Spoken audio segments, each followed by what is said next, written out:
चला जाए, किसी को कोई दिक्कत यहां तक नहीं। आइए बढ़ते हैं आगे, नेक्स्ट चैप्टर स्टार्ट करेंगे आप। दैट इज सेकेंड ग्रुप है,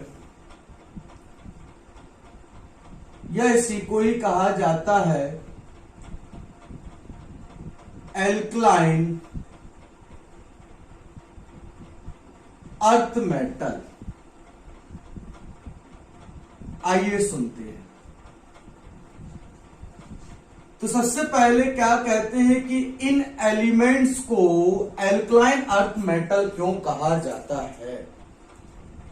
why second group elements are called as a alkaline earth element और मेटल। तो सुने ध्यान से। तो इस फैमिली के जो मेंबर हैं, बेरिलियम ये अपना ऑक्साइड बनाता है बेरिलियम ऑक्साइड, मैग्नीशियम ये अपना ऑक्साइड बनाता है एमजीओ, कैल्शियम ये अपना ऑक्साइड बनाता है calcium oxide and so on. अब ये जो beryllium, magnesium, calcium, strontium, barium ये जितने भी ऑक्साइड होते हैं ये सारे के सारे होते हैं स्ट्रांगली बेसिक। और स्ट्रांगली बेसिक होने के साथ साथ इनका प्रेजेंस होता है इनसाइड द अर्थ। अब बेसिक है तो बेसिक को क्या बोलते हैं, एल्कली, और अर्थ के अंदर प्रेजेंट है तो नाम पड़ गया एल्कलाइन अर्थ मेटल। ये मेटल जनरली प्रेजेंट होते हैं किसके अंदर, अर्थ के अंदर, और बेसिक इन नेचर होते हैं, इसलिए इन एलिमेंट्स को कहा जाता है एल्कलाइन अर्थ मेटल।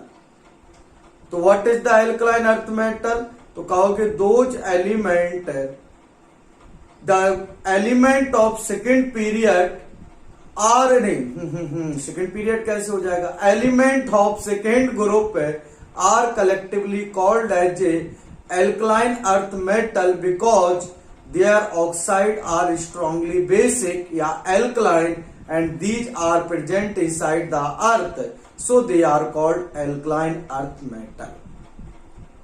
अब कौन कौन से मेंबर्स होते हैं जो सेकेंड ग्रुप या एल्कलाइन अर्थ मेटल होते हैं, तो पहला बेरिलियम, दूसरा मैग्नीशियम, तीसरा कैल्शियम, चौथा स्ट्रोंशियम,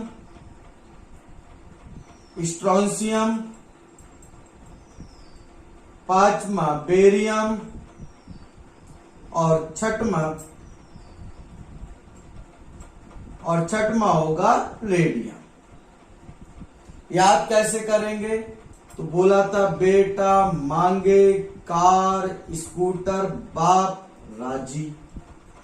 अगर ये अच्छा नहीं लग रहा है तो दूसरा लिख सकते हो, क्या, बेटा मांगे कन्या सुंदर,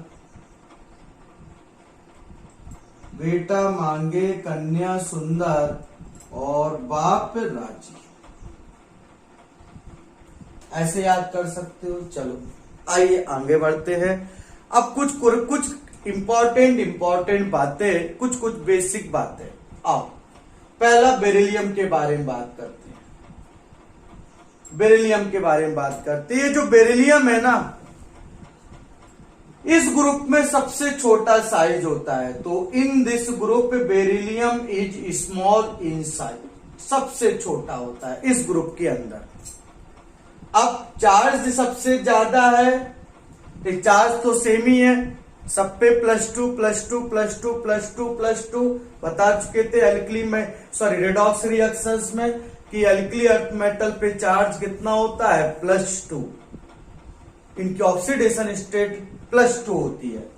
चार्ज सब पे सेम, नीचे की तरफ जाएंगे साइज इंक्रीज करेगा, तो सबसे छोटा साइज इसका, चार्ज सेम, तो चार्ज अपॉन साइज रेशियो को हम लोग क्या बोलते थे, 5 कैटाइन। तो इसका पोलराइजिंग पावर या फिर आयनिक पोटेंशियल या फिर 5 कैटाइन कैसा होता है, सबसे ज्यादा। तो इस ग्रुप में बेरिलियम का साइज सबसे ज्यादा होगा।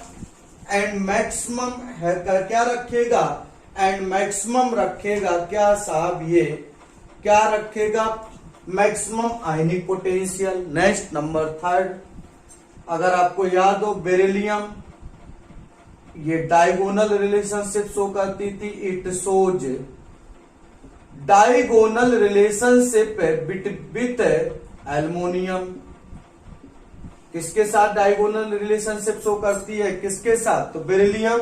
It shows diagonal relationship aluminium. और लास्ट पॉइंट, ये जो बेरिलियम होता है इसको यूज करते हैं for making the window of X-ray. तो window of X-ray is made up of किसकी, दैट इज बेरिलियम।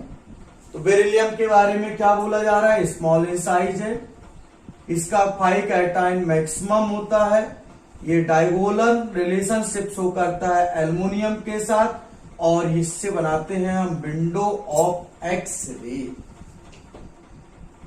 आगे बढ़ते हैं। नेक्स्ट दूसरा एलिमेंट एल्कलाइन अर्थ मेटल का कौन है, मैग्नीशियम। इंट्रोडक्शन किया जाए इससे, तो magnesium it is present in third period and second group and its atomic number is 12 and its mass number is 24। अब मैग्नीशियम की कुछ कैरेक्टरिस्टिक बातें याद रख लेते हैं जो मैग्नीशियम की biological as well as social importance देते हैं। तो पहला तो कहते हैं मैग्नीशियम,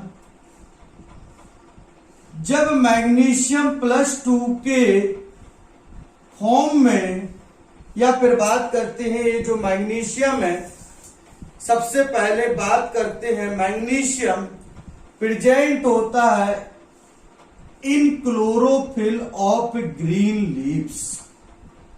तो जो क्लोरोफिल पिगमेंट होता है, तो क्लोरोफिल पिगमेंट के अंदर, या फिर जो ग्रीन लीफ होती हैं, ग्रीन लीफ के अंदर प्रेजेंट होता है क्या, क्लोरोफिल, और क्लोरोफिल के अंदर प्रेजेंट होता है क्या, मैग्नीशियम। तो आप बोल सकते हो कि chlorophyll is a magnesium contain pigment. जैसे कि आयरन कंटेनिंग पिगमेंट कौन है, हीमोग्लोबिन, वैसे ही बात करते हैं मैग्नीशियम कंटेनिंग पिगमेंट कौन है, क्लोरोफिल, और ये प्रेजेंट होता है in the leaves, green leaves. आगे बढ़े, नेक्स्ट बात करते हैं, नेक्स्ट इंपॉर्टेंट बात करते हैं इसके बाद, नेक्स्ट इंपॉर्टेंट बात करते हैं इसके बाद क्या रहेगी, अच्छा मैग्नीशियम। अब सुने बात ध्यान से, अगर मैं बात करूं किसकी, सी की, समुद्र की, तो सी के अंदर सबसे ज्यादा आयंस प्रेजेंट है sodium ion. It is the first most abundant ions present inside the sea या ओशियन। फिर सेकेंड नंबर पर जो आयंस या स्पीसीज प्रेजेंट होती है इनसाइड द ओशियन और सी, दैट इज क्लोराइड। और तीसरे नंबर पर जो स्पीसीज ओशियन या सी में प्रेजेंट होती है, दैट इज मैग्नीशियम +2 आयन।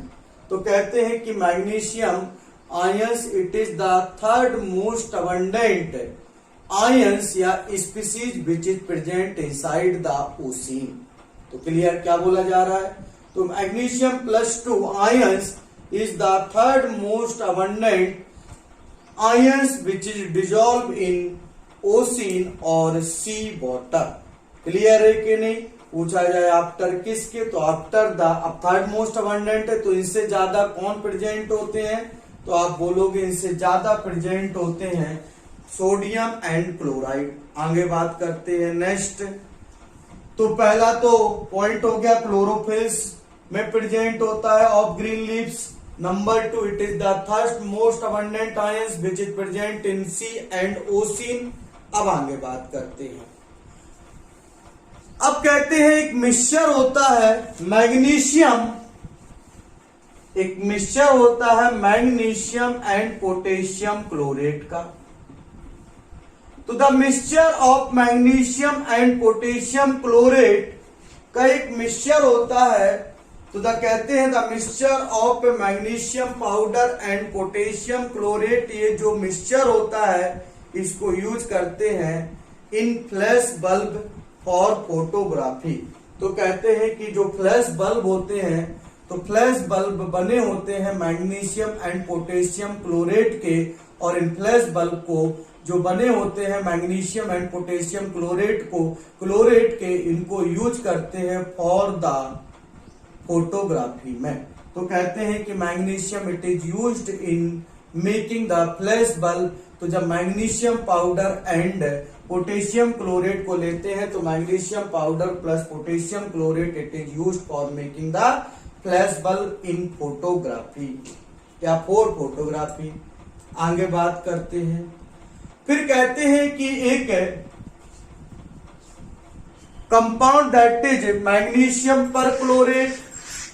तो मैग्नीशियम का फॉर्मूला Mg+2, पर क्लोरेट का फॉर्मूला ClO4-।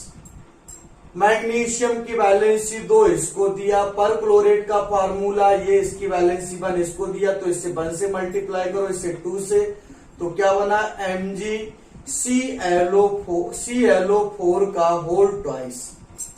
इसको हम कहते हैं मैग्नीशियम पर क्लोरेट, और इसको कॉमनली कहा जाता है एनहाइड्रॉन। कॉमनली बोलते हैं इसको एनहाइड्रॉन, और वैसे इसका नाम है मैग्नीशियम पर क्लोरेट। तो कहते हैं कि ये जो मैग्नीशियम पर क्लोरेट है जिसको कॉमनली कहा जाता है एनहाइड्रॉन, ये मैग्नीशियम पर क्लोरेट या एनहाइड्रॉन को यूज करते हैं फॉर मेकिंग द, इसको यूज करते हैं फॉर मेकिंग द, या ये यूज करते हैं पर एनहाइड्रॉन या मैग्नीशियम पर क्लोरेट इसको यूज करते हैं एज ए ड्राइंग एजेंट। मतलब कोई भी चीज, जैसे मान लो गैस बनी, अमोनिया गैस बनी, नाइट्रोजन गैस बनी, आपने इसका क्या किया, प्रेशर निकाला। तो प्रेशर निकालोगे तो बैरोमीटर ट्यूब यूज करोगे, तो आपको पानी से उसको पास करोगे तो पानी से नहा के निकलेगी। और मैंने बोला था ऐसा क्या पॉसिबल है कि कोई भी इंसान गोवा वाले बीच से नहा के निकले और पूरा का पूरा सूखा सूखा निकल आए, ऐसा तो पॉसिबल नहीं है। तो ये गैस अपना जब नहा के निकलती है बैरोमीटर ट्यूब से, तो एक जाके बैरोमीटर वॉल के ऊपर जाके एक प्रेशर एग्जर्ट करती थी, जो कि इक्वल टू होता था किसके, total pressure and aqueous tension. तो अब जैसे गैसेस आपने बनाई और गैसेस का आपने प्रेशर मेजरमेंट किया, तो ये गैसेस मॉइस्ट कंडीशन में कन्वर्ट हो जाती हैं। तो मॉइस्चर से इनको अगर ड्राई कंडीशन में कन्वर्ट करना है, तो जब ड्राई कंडीशन में हम इनको कन्वर्ट करते हैं तो इनको हमें ड्राइंग एजेंट से क्या करना पड़ता है, सुखाना पड़ता है। तो ये जो ड्राइंग एजेंट है, तो उसमें मोस्ट कॉमन ड्राइंग एजेंट होता है मैग्नीशियम पर क्लोरेट दैट इज एनहाइड्रॉन। तो एनहाइड्रॉन या magnesium perchlorate generally used as a drying agent. बस इतनी बातें हैं मैग्नीशियम के बारे में। तो magnesium third most abundant ions है इन द ओशियन और सी। ये क्लोरोफिल्स ऑफ ग्रीन लीव्स में पाया जाता है। इसका एक मिक्सचर पर क्लोरेट के साथ इसको यूज करते हैं for making the flash bulb. Magnesium पर क्लोरेट इसको यूज करते हैं फॉर ड्राइंग एजेंट की तरह। आगे बात करते हैं कैल्शियम। तो अगर अपन बात करें कैल्शियम, इसका पीरियड नंबर है 4 और ये पाया जाता है सेकेंड ग्रुप में। इसका एटॉमिक नंबर 20 और मास नंबर 40। ये जो कैल्शियम है बेटा, इट इज मैक्सिमम, अगर बॉडी की बात करें, बॉडी के अंदर बात करें, तो calcium found in maximum in bone in the form of calcium phosphate. तो कैल्शियम जो होता है भाई जी, ये मैक्सिमम प्रेजेंट होता है बोन्स के अंदर in the form of calcium phosphate. अब जैसे ये जो टीथ है ना, तो टीथ भी बने हुए हैं अपने किसके कैल्शियम फॉस्फेट के। ये जो बोन्स है इसमें ये कैल्शियम प्रेजेंट है in the form of phosphate. अब जो टीथ होते हैं, अगर आपको याद हो बायोलॉजी के, अगर इसमें से कुछ स्टूडेंट हो तो पता होना चाहिए कि ये जो टीथ है ये सिक्रीट हुए होते हैं किसके द्वारा? ओडेंटोब्लास्ट सेल के द्वारा। ओडेंटोब्लास्ट सेल सिक्रीट करती हैं टीथ, और जब ये ओडेंटो सेल फॉर्म करती हैं, ओडेंटोब्लास्ट सेल फॉर्म करती हैं टीथ का, क्लियर है कि नहीं? और इसलिए तो टीथ की स्टडी करना कहलाया जाता है ओडेंटोलॉजी, क्योंकि ओडेंटोब्लास्ट सेल सिक्रीट करती है इनको। अब जब ये टीथ बन जाता है तो टीथ खराब ना हो, खाना खा रहे आप कोल्ड ड्रिंक पी रहे, उसमें एसिड है, बेस है, आप खाना खा रहे हैं उसमें बहुत सारे एसिड केमिकल्स बेस है, तो ये रिएक्ट ना करें तो फिर क्या करते हैं? टीथ के ऊपर एक और सेल्स आती है, दैट इज एमाइलोब्लास्ट सेल। ये टीथ के ऊपर सिक्रीट कर देती है एक केमिकल्स जो कि hardest part of the body होता है, जिसको कहा जाता है इनामेल। तो टीथ के ऊपर इनामेल की कवरिंग होती है, और ये इनामेल की कवरिंग बहुत hardest part of the body बोलते हैं इसको। अब ये इनामेल की कवरिंग बन जाती है टीथ के ऊपर, इसको सेपरेट आउट करते हैं, सॉरी जिसको सिक्रीट आउट करते हैं एमाइलोब्लास्ट सेल। याद है कुछ? याद आता है कुछ क्या तुम्हें बायोलॉजी? हाँ, याद आना चाहिए बेटा, याद आना चाहिए बेटा, है ना? हाँ, आना ही चाहिए। चलो खैर आगे बढ़ते हैं। तो देखो ध्यान से, तो कहते हैं कि जो टीथ है, बोन्स है, ये किसके बने हैं? कैल्शियम फॉस्फेट के। तो कहते हैं कि अगर बॉडी में सबसे ज्यादा कैल्शियम प्रेजेंट होता है तो वो कहाँ पाया जाता है? तो कहते हैं this calcium mainly present in maximum present in bones in the form of calcium phosphate। आगे दूसरा पॉइंट, अब यहाँ पे एक ही बायोलॉजिकल इंपॉर्टेंस लिखी है, लेकिन मैं कुछ और आपको बायोलॉजिकल इंपॉर्टेंस बता रहा हूं कैल्शियम की। लिखिएगा बेटा, कैल्शियम ऑल्सो हेल्प करता है मसल कॉन्स्ट्रक्शन में। याद है तुम्हें? एटीपी जब तक बाइंड अप नहीं करता था, जब तक कि कैल्शियम प्रेजेंट नहीं होता था। याद है? H, Z line, H line, sarcomere, mesomere, याद आते हैं कुछ? आई लाइन, अरे मसल कॉन्स्ट्रक्शन कुछ याद आता है? हाँ, तुमसे ज्यादा तो मुझे याद है बायोलॉजी, है? चलो अब मैं ज्यादा बताऊंगा नहीं, है ना? तीन प्रोटीन आती थी, याद है? ग्लोबिन, मायोग्लोबिन, यार याद है? Globin, myoglobin. चलो खैर मैं ज्यादा नहीं। अब यहाँ पे देखो मसल कॉन्स्ट्रक्शन होता है, तो कहते हैं मसल जब तक कॉन्ट्रैक्ट नहीं करेगी, जब तक एटीपी कंबाइन नहीं करेगा, और एटीपी कंबाइन करने के लिए कौन लगता था? कैल्शियम। याद आता है कुछ? चलिए, तो सबसे बड़ी बात है कि calcium also help in the muscle contraction. आगे बढ़े, और बायोलॉजिकल इंपॉर्टेंस देखो। अच्छा, कैल्शियम ऑल्सो तो हेल्प करता था किसमें? ब्लड क्लॉटिंग में। ब्लड क्लॉटिंग में कैल्शियम हेल्प करता है क्या? नहीं, ब्लड क्लॉटिंग में कैल्शियम हेल्प, मुझे डाउट आ रहा है, करता है शायद। ये तो पता है पक्का कि पोटेशियम पक्का हेल्प करता है ब्लड क्लॉटिंग में। प्रोथ्रोम्बिन प्रोटीन को कन्वर्ट करता है थ्रोम्बिन प्रोटीन में, और थ्रोम्बिन प्रोटीन क्लॉट होता है, क्लॉट जो बना होता है वो थ्रोम्बिन प्रोटीन का ही होता है। Calcium calcium calcium calcium calcium blood में काम है क्या? कैल्शियम का होना तो चाहिए। खैर छोड़ा, अभी मैं बताऊंगा बाद में, देखूंगा, आज पढ़ूंगा मैं बायोलॉजी। चलो खैर आगे चलो। तो इतना हो गया, पहले तो इतना तो कंफर्म करो। तो कैल्शियम ये तो पक्का पता है कि हेल्प इन मसल कॉन्ट्रैक्शन। आगे बढ़ते हैं। फिर कहते हैं कि जो कैल्शियम होता है, इस कैल्शियम को यूज करते हैं for making the free flow salt. अब फ्री फ्लो का मतलब ऐसा नहीं है कि सॉल्ट रख दिया वो घूमेगा अपने आप फ्री फ्लो करने लगेगा, नहीं। अब जैसे बताया था कि सोडियम के जितने भी कंपाउंड होते हैं वो हाइग्रोस्कोपिक होते हैं। हाइग्रोस्कोपिक का मतलब, क्योंकि सोडियम की रिएक्टिविटी बहुत ज्यादा है, ये मॉइस्चर एब्जॉर्ब कर लेती है फ्रॉम द एयर। तो कहते हैं कि सोडियम के जितने भी कंपाउंड्स होते हैं वो हाइग्रोस्कोपिक होते हैं। तो NaCl दैट इज नमक, ये भी हाइग्रोस्कोपिक इन नेचर होगा। अब जब ये हाइग्रोस्कोपिक इन नेचर है, NaCl दैट इज नमक, तो रेनी सीजन में आप देखते हो कि ये जो नमक होता है या ये सॉल्ट होते हैं वो चेंज हो जाते हैं मॉल्टन फॉर्म में या फ्यूज्ड स्टेट में, हल्के से चिपचिपे हो जाते हैं।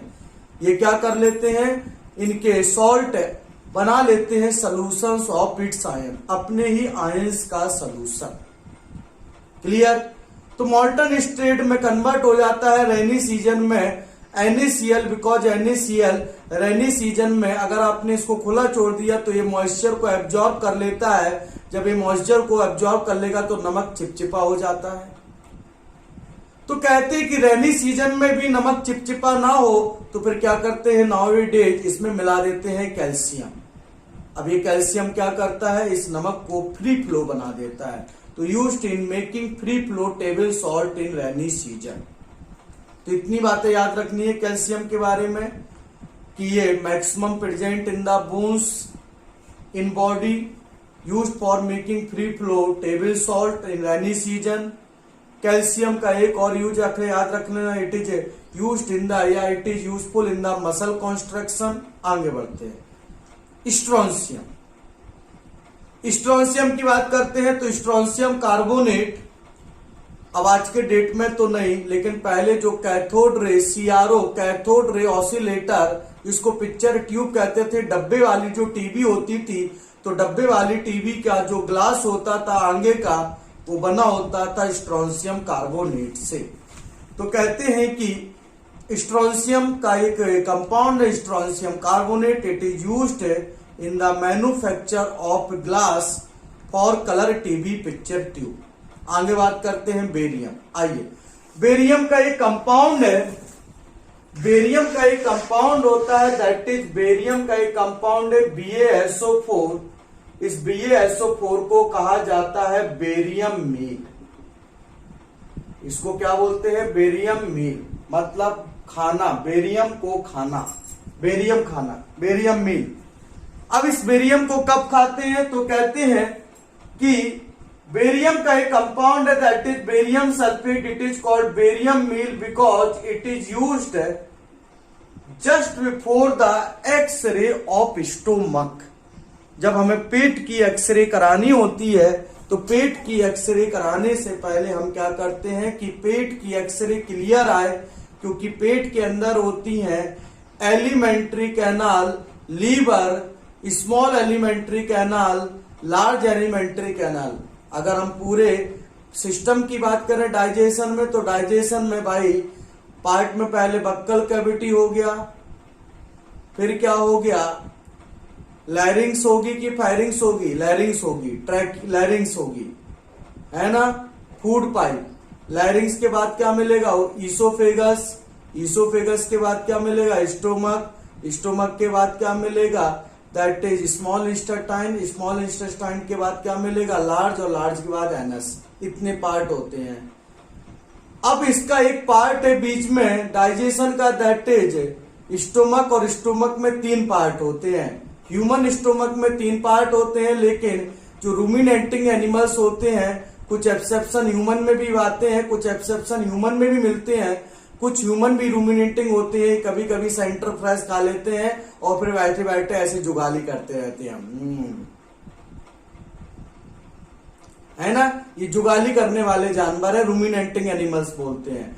और इनके रूमिनेटिंग एनिमल्स मतलब जो चारा खाते हैं, तुमने देखा होगा गाय, भैंस, ऊंट, बकरी, ये सब रूमिनेटिंग एनिमल्स बोलते हैं। क्या करते हैं, जब ये खाना खाते हैं तो एकदम से पूरा खाना खा लेंगे एक बार में, भकाभक, वो फिर बैठ जाएंगे आराम से, फिर बैठे बैठे मुंह चलाते रहेंगे, पूरे खाने को बाहर लाएंगे फिर से एलिमेंट्री कैनाल में। अब ये क्या करते हैं, स्टोमक को, पहले ये फूड को क्या करते हैं कि स्टोमक में एक अलग से पार्ट होता है इनके, रूमेन, उनमें जाके पहले इस फूड को स्टोर कर लेते हैं, फिर रूमेन से बाहर लाते हैं, फिर से माउथ में, बक्कल कैविटी में, फिर बक्कल कैविटी में मस्त फिर से इनका बढ़िया डाइजेशन चलता रहता है, मुंह चलाते रहते हैं, फिर ऐसे, फिर कुछ कुछ ऐसे बढ़िया सलाइवा भी गिरता रहता है उनका। देखा होगा एनिमल्स का धीमे धीमे, है ना, बढ़िया उनको टेस्ट आता है तो सलाइवा भी गिराते रहते हैं, बढ़िया खाना लगता है उनको। चल, तो इनको रूमिनेटिंग एनिमल्स बोलते हैं। तो अब अपनी बात कर रहे हैं, तो अपने स्टोमक में 3 पार्ट होते हैं, कार्डियक, पाइलोरिक, फंडिक। अब इन पार्ट की जब हमें एक्सरे करानी होती है तो एक्सरे करने के लिए डॉक्टर्स पहले क्या करते हैं, क्योंकि एक्सरे करनी होती है तो एक्सरे क्लियर आए तो बेरियम मील मतलब तुम्हें बेरियम सल्फेट खिला देते हैं पहले से, जिसकी प्रेजेंस में स्टोमक की एक्सरे बहुत क्लियर आती है।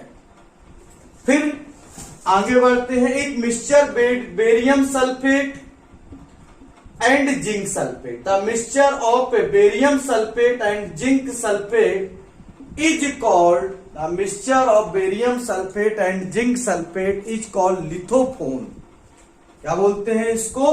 लिथोफोन।